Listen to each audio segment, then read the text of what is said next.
নমস্কার বন্ধুরা, কেমন আছেন? আনন্দী রান্নাঘরে আপনাদের সকলকে জানাই স্বাগত।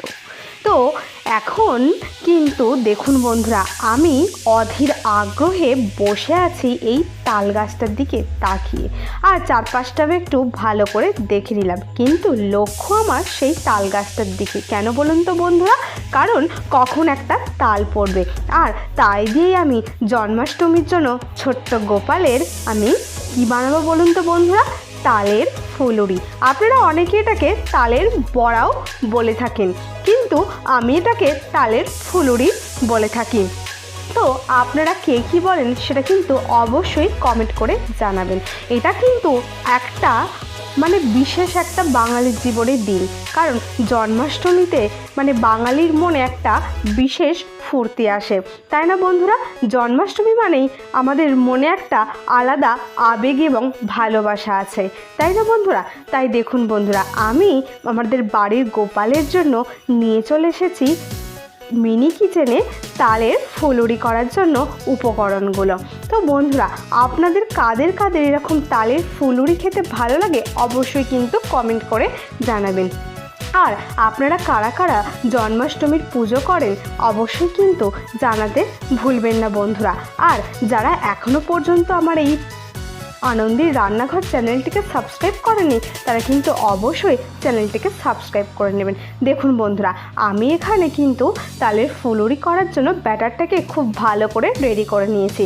তো প্রথমে আমি এই তালটাকে খুব ভালো করে চেঁচে নিয়েছিলাম, তারপর সেখানেতে আমি অল্প পরিমাণে কিন্তু গুড় দিয়ে দিলাম, তারপর সেখানে দিলাম আটা, আর পরিমাণ মতো আমি সেখানে একটু লবণ দিয়েছিলাম, আর একটু কি দিয়েছিলাম বলুন তো বন্ধুরা? মৌরি।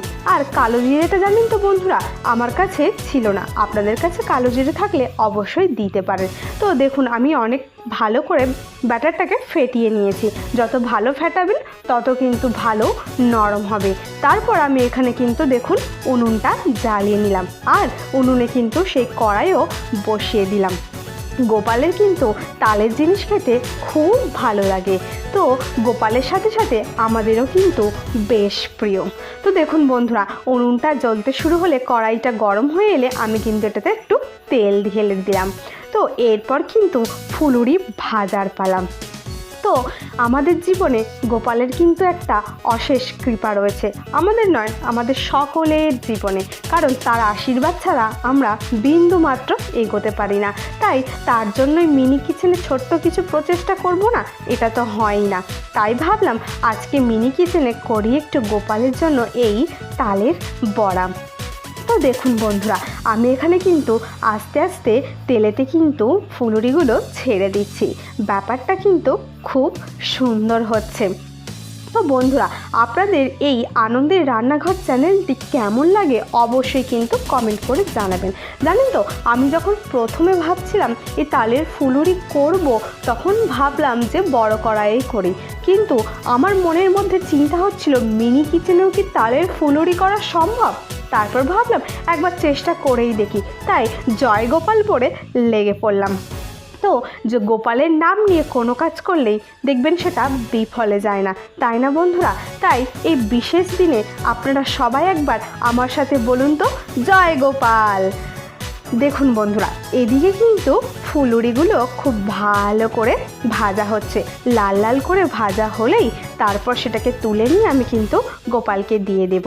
আমি কিভাবে গোপালের পুজো করলাম সেটা যদি আপনারা দেখতে চান অবশ্যই কিন্তু কমেন্ট করে জানাবেন।